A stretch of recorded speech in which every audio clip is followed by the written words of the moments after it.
nombre del Padre, y del Hijo, y del Espíritu Santo. Amén. Gloria al Padre, y al Hijo, y al Espíritu Santo, como era en el principio, ahora y siempre, por los siglos de los siglos. Amén. San Ignacio de Loyola, ruega por nosotros. En el nombre del Padre, y del Hijo, y del Espíritu Santo. Amén. El último paso de la vida de Cristo que contemplamos antes de la meditación de dos banderas fue cómo se quedó en el templo, dejando a sus padres para ocuparse de las cosas del Padre Celestial. Ahora el primer misterio que se nos presenta para nuestra contemplación es de cómo dejó definitivamente su casa y su familia para dar comienzo a su apostolado, para lo cual, para inaugurar su vida pública, su apostolado, se dirige al Jordán para ser bautizado por Juan. Dice San Ignacio en el número 158 del libro de los ejercicios: el quinto día, contemplación sobre la partida de Cristo nuestro Señor desde Nazaret al río Jordán y cómo fue bautizado. Y San Ignacio nos propone 3 puntos para esta contemplación que se encuentran en el número 273 en el libro de los ejercicios. Los 4 evangelistas narran el episodio del bautismo de Jesús. Narran que Jesús llega a la orilla del río Jordán, procedente de Galilea, y allí pide a su primo Juan que le bautice. Juan, como ya conocemos el episodio, protesta y dice que es él quien debiera ser bautizado por Jesús. Finalmente Juan accede a la petición de Cristo, lo bautiza y es testigo de la revelación trinitaria de Dios con la venida del Espíritu Santo y la voz del Padre sobre Cristo. Toca entonces comenzar a contemplar los misterios de la vida pública de Jesús, después de haber hecho nuestra oblación, después de contemplarlo en su vida oculta en Nazaret y también después de meditar sobre las 2 banderas, sobre los 3 binarios de hombres. Con todos estos supuestos y fundamentos, ahora comenzamos primeramente contemplando en su bautismo a Cristo. Se supone que ya nos hemos determinado seguir a Cristo, pero puede surgir una dificultad, y es la resistencia que experimenta nuestra naturaleza para seguirlo en su imitación perfecta. Y esa resistencia nos demuestra que necesitamos una fuerza especial que ponga en movimiento el motor espiritual de nuestra alma. Esta fuerza no puede ser otra que el conocimiento y amor de nuestro Señor Jesucristo, no de palabra o de modo superficial, sino real e íntimo, de tal manera que sea Jesucristo quien dé el valor, el sentido y la orientación esencial a nuestra vida. Veamos ahora los puntos a contemplar. Nos encontramos entonces en el número 273 del libro de los ejercicios. Dice, la oración preparatoria, la sólita, la de siempre, para que todas mis intenciones, acciones y operaciones sean puramente ordenadas en servicio y alabanza de Dios, en el número 46. La historia, como hemos dicho más arriba, los 4 evangelistas relatan esta escena. Por eso cada uno puede ver y detenerse sobre cualquiera de los 4 relatos. Yo traigo a colación la que refiere San Mateo. Refiere el evangelista, dice: entonces aparece Jesús, que viene de Galilea al Jordán donde Juan, para ser bautizado por él. Pero Juan trataba de impedírselo diciendo: soy yo el que necesita ser bautizado por ti, ¿y tú vienes a mí? Jesús le respondió: déjame ahora, pues conviene que así cumplamos toda justicia. Entonces le dejó. Bautizado Jesús, salió luego del agua, y en esto se abrieron los cielos y vio al Espíritu de Dios que bajaba en forma de paloma y venía sobre él. Y una voz que salía de los cielos decía: este es mi Hijo amado, en quien me complazco. Para la composición del lugar nos propone San Ignacio ver con la vista imaginativa aquella multitud que acudía al Jordán para ser bautizados por Juan, y entre ellos aparece Cristo, quien se bautiza, se rasgan los cielos y desciende el Espíritu Santo visiblemente en forma de paloma sobre Cristo, tratando, por supuesto, de hacernos presentes en la escena, contemplando todo lo que viere y oiga para sacar algún provecho, como San Ignacio nos propone para la contemplación. La petición o fruto que vamos a pedir en esta contemplación será el conocimiento interno del Señor que por mí se ha hecho hombre para que más le ame y le siga. Este punto ofrece a nuestra contemplación la salida definitiva de Jesús de Nazaret, su larga vida oculta allí en Nazaret, el abandono de su familia y el abandono de la vida que llevaba allí en Nazaret. Refiere el Evangelio de Lucas, tenía Jesús al comenzar unos 30 años. Está en la plenitud de la edad, es la hora destinada por el Padre para que emprenda la obra del apostolado. Jesús no duda, antes bien ejecuta resueltamente la voluntad de Dios. Todas las perfecciones que puede tener una voluntad resuelta, tal como lo vemos en el tercer binario, las posee Cristo y con perfección eminente. No hay reservas, ni condiciones, ni dilaciones, ni lentitudes. Podemos imaginar cómo Jesús piense en su interior algo parecido a lo que diría cuando llegue la hora de dirigirse a la pasión. El mundo debe conocer que yo amo al Padre y que cumplo con lo que me ha mandado. Levantaos y vámonos de aquí, ha dicho a sus discípulos. Pensemos también de los dolores que le habrá causado a su Santísima Madre, si su pérdida por 3 días en el templo le ha causado tanta angustia, ¿qué sería ahora una separación definitiva? Pensemos en las palabras que le habría dirigido Cristo a su madre. Le diría: ha llegado la hora, es la voluntad del Padre, el mundo espera la predicación y la redención. Toda la salvación de los hombres está vinculada a la ley del sacrificio.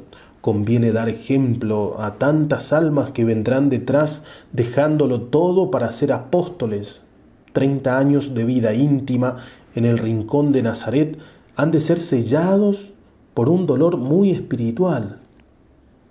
Así hablaría Cristo y la Virgen confirmaría todas las razones de su Hijo y asintiendo a cada una de ellas con aquel Ecce ancilla Domini, fiat mihi secundum verbum tuum. He aquí la esclava del Señor, hágase en mí según tu palabra.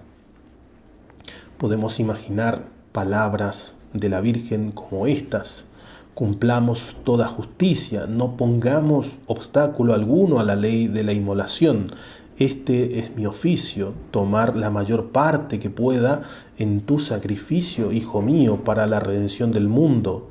Séame permitido también a mí salir a la vida apostólica, siguiendo de lejos tus pasos con mi oración y mi sacrificio. Jesús deja aquella amada casa de Nazaret, deja a su madre entonces, y de ahora en adelante, como los pájaros del cielo, a volar. Ni siquiera tendrá como ellos un nido, ni casa propia, ni una madre que le prepare la mesa. Sale con el vestido que lleva y con el calzado que lleva, sale a predicar el Evangelio, a sembrar, podríamos decir, al voleo la semilla de la palabra de Dios, que es viva y eficaz. Jesucristo sale de ese mundo recoleto y se mete en alta mar, entre las turbas que no lo entenderán como lo entiende su madre. Ve un inmenso rebaño de ovejas sin pastor, ve una multitud que llora, porque nadie les da alimento, nadie les da consuelo. Él, para alimentarlos, les dará su mismo cuerpo y su misma sangre. En este hecho Jesús funda la vida apostólica. Él dirá después en el Evangelio que para ser apóstol hay que dejar padre y madre, casa y todas las cosas e ir en pos de Él. Pero en esto, como en todas las cosas, da primero el ejemplo con su salida de Nazaret. Cristo ha dicho que la condición previa para la preparación del Evangelio es la abnegación. Primero, renuncia a todas las cosas temporales. Quien no renuncia a todo lo que posee no puede ser mi discípulo. Después, abnegación de sí mismo. Quien quiera venir en pos de mí, niéguese a sí mismo.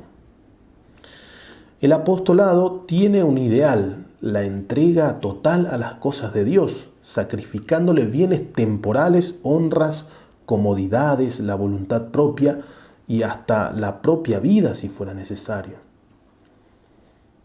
Como el apostolado de Cristo, toda vocación apostólica tiene su hora señalada por el Padre. Sería siempre grave adelantar o retardar esa hora divina. La impaciencia disfrazada de celo tiende a adelantarla. Podríamos decir, tiende a adelantar esa salida de Nazaret, de nuestro Nazaret, antes de la hora señalada por el Padre. Y entonces el apóstol se pone en peligro por falta de formación necesaria y por tanto no recoge sino frutos raquíticos, anquilosados. Por otro lado, la pereza y amor de la propia comodidad, disfrazadas quizás de prudencia, tientan al hombre para que no encuentre nunca la hora de comenzar las obras de la gloria de Dios, por más que el llamado resuene dentro de la conciencia. Están estos dos polos opuestos. El apostolado no tiene ningún medio humano proporcionado a la gran obra de la salvación del mundo. Cristo sale solo, poniendo toda su confianza en la virtud interna, en la fuerza de la obra evangélica y en la omnipotencia de Dios. El apóstol que salga al mundo sin la fe, sin esta fe, es hombre desarmado, inútil. Buscará siempre cosas humanas en que apoyarse y cuando no las encuentre, se encerrará en el pesimismo por miedo al fracaso. El apóstol es un enviado de Dios, no un delegado de alguna manera, podríamos decir, delegado de alguna potencia humana, ni un operario que va por cuenta propia. Piense pues que Dios está con él, con su sabiduría infinita, con su poder infinito, con su amor infinito. Ir con magnanimidad de corazón, con gran seguridad, de modo que ni aun el mundo entero pueda amedrentarlo. Si viene el fracaso, Dios es porque lo ha dispuesto así. Bendito fracaso, podríamos exclamar. Cristo, a los ojos de la prudencia de la carne, fue un fracasado, fracasó en la cruz, entre comillas. Buena compañía entonces tendremos cuando fracasemos. Finalmente, el apostolado vive de un grande amor. Cristo se lanza al mundo abrazado de amor a Dios y a los hombres. Y estos dos amores han de ser siempre el alma de todo apóstol y de todo apostolado. Quien no llegue a este enamoramiento total que encuentra su encarnación en Cristo, desfallecerá. Este amor es martirial como el amor de Cristo. Morir es para mí una ganancia, dirá San Pablo por eso mismo. Y San Francisco Javier, desde la India, cuando se preparaba para una de las misiones más difíciles, escribía: tengo necesidad de morir por Jesucristo. El amor a los hombres en el apóstol es un desdoblamiento del mismo amor a Cristo, amor que nace de Dios como de su principio y vuelve a Dios como a su fin. Segundo punto, dice el texto ignaciano: San Juan bautizó a Cristo, nuestro Señor, y queriéndose excusar, reputándose indigno de bautizarlo, le dice Cristo: haz esto por el presente, porque así es menester que cumplamos toda la justicia. En este punto hemos de contemplar a Cristo que acaba de recibir el bautismo. Cristo ha emprendido resueltamente el camino hacia el Jordán con el noble ímpetu del alma fuerte que lucha por Dios. Este es otro de los puntos importantes a considerar en la vida de Cristo, el primer acto apostólico de Cristo. ¿Cómo se presentará al mundo? Nos podríamos preguntar, ¿cuál será su primera hazaña evangélica? Él tiene bien meditado y resuelto y marcha ahora a grandes pasos para realizarlo, su alma encendida de entusiasmo. Quiere empezar el ministerio mesiánico haciendo un acto heroico de humildad. Juan, el precursor, predica un bautismo de penitencia para los pecadores.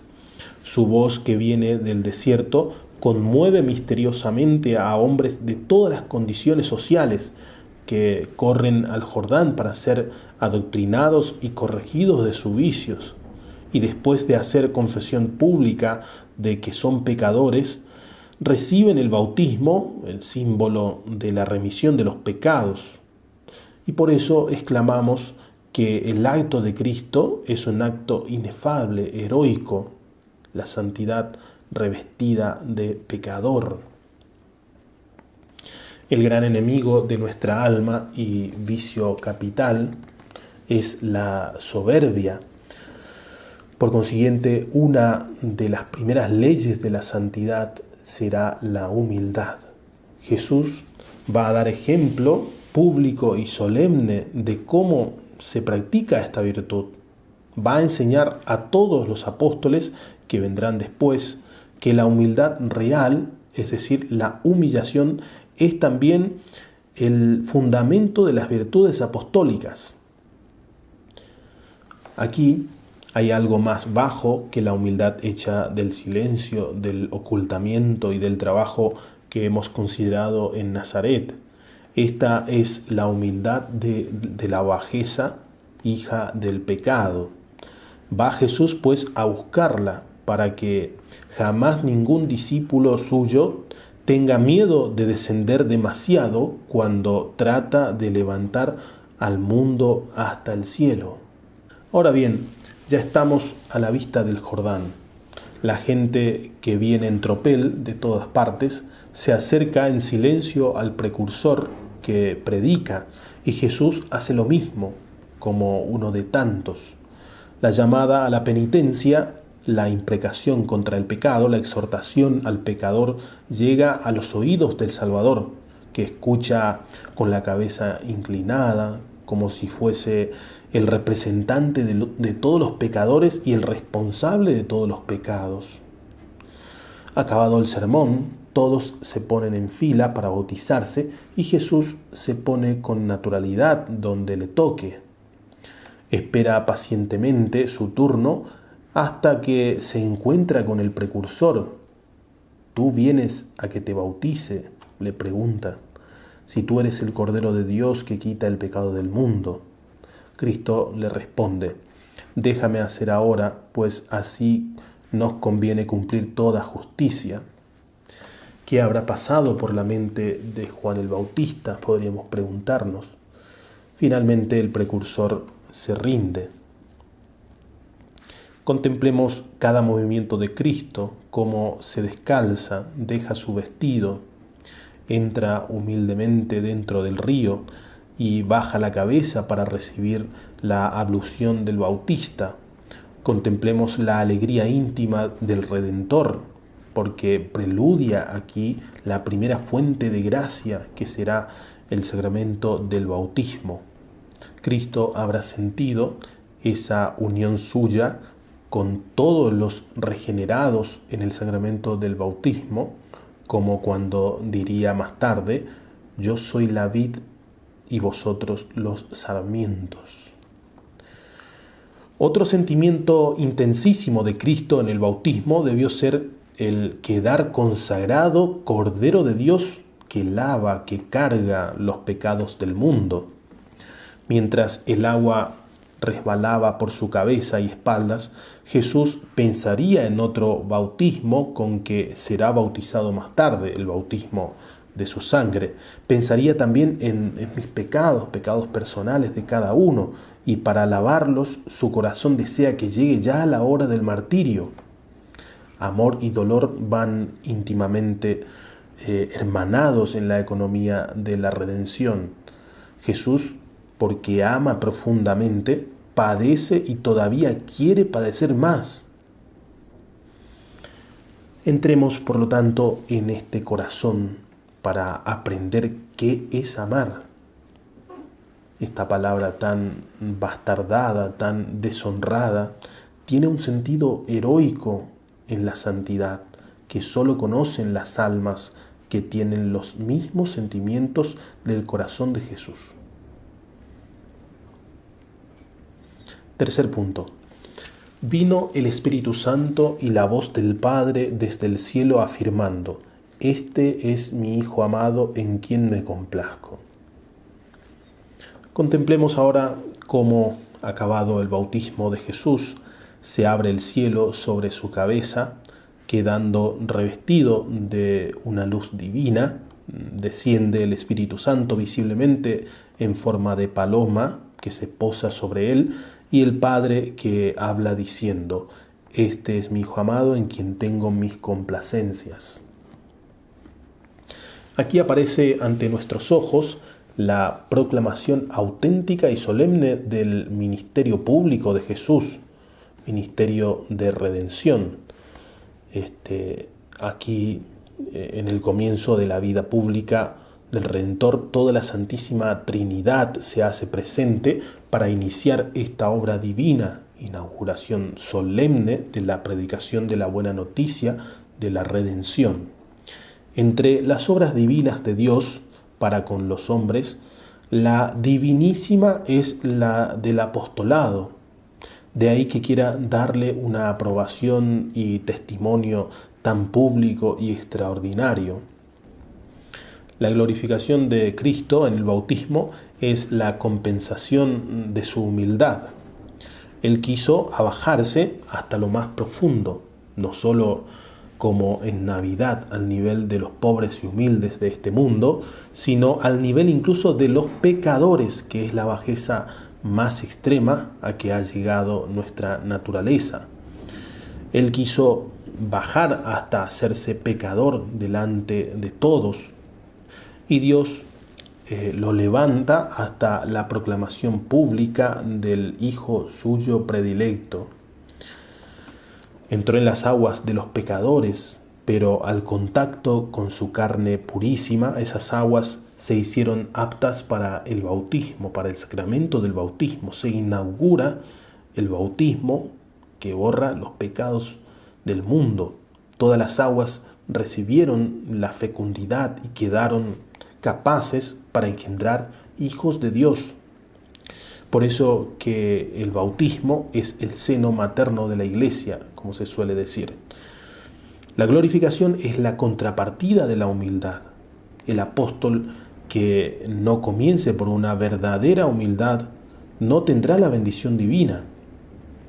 Pero aquel que por amor a Dios y al Evangelio acepte las humillaciones será siempre compensado por la glorificación de Dios.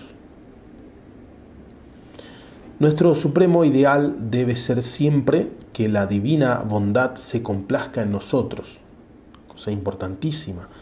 ¿Hay algo más alto que podamos desear? Preguntémonos. ¿No es este el fin supremo de todas las cosas, el único que Dios puede tener en todas sus acciones? Su propia gloria.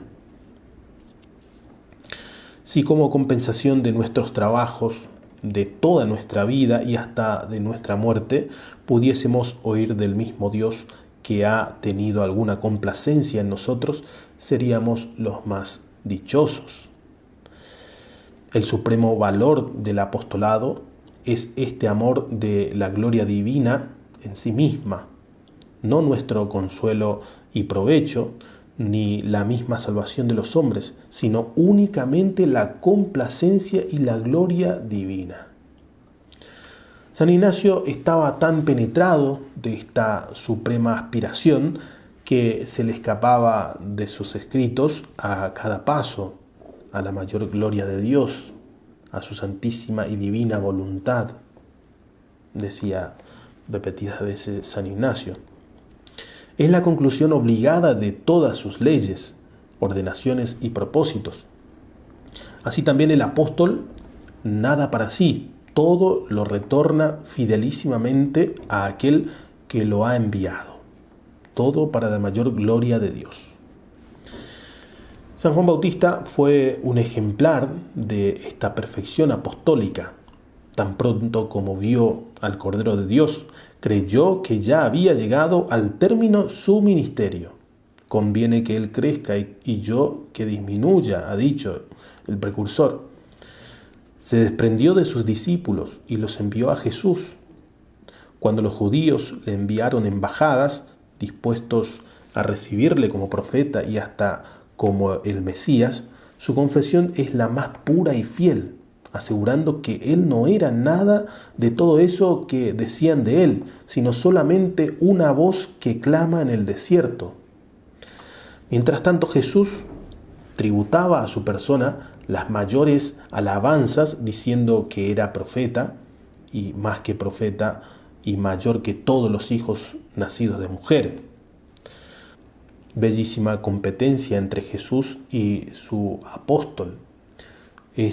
Su apóstol, San Juan Bautista, desprendiéndose de todo para buscar la gloria divina, y nuestro Señor poniendo a su apóstol, a su precursor, por encima de todas las cosas.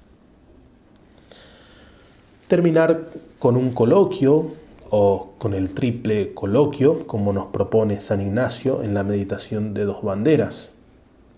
Un coloquio, dice San Ignacio, a Nuestra Señora, porque me alcance gracia de su Hijo y Señor, para que yo sea recibido debajo de su bandera y primero en suma pobreza espiritual, y si su divina majestad fuere servido y me quisiere elegir y recibir, no menos en la pobreza actual. En segundo lugar, en pasar oprobios e injurias, por más en ellas imitarle, solo que las pueda pasar sin pecado de ninguna persona ni displacer de su divina majestad. Y con esto un Ave María. El segundo coloquio, pedir otro tanto al Hijo para que me alcance del Padre, y con esto decir un Anima Christi, dice San Ignacio. Y el tercer coloquio, pedir otro tanto al Padre Celestial para que Él me lo conceda, y decir un Pater Noster. O también se puede insistir a Dios en el coloquio, alcanzar los frutos que hemos pedido en esta contemplación, los frutos, la petición que hemos hecho. Conocimiento interno del Señor, que por mí se ha hecho hombre para que más le ame y le siga. Insistir en el coloquio a Dios para que nos alcance esta gracia.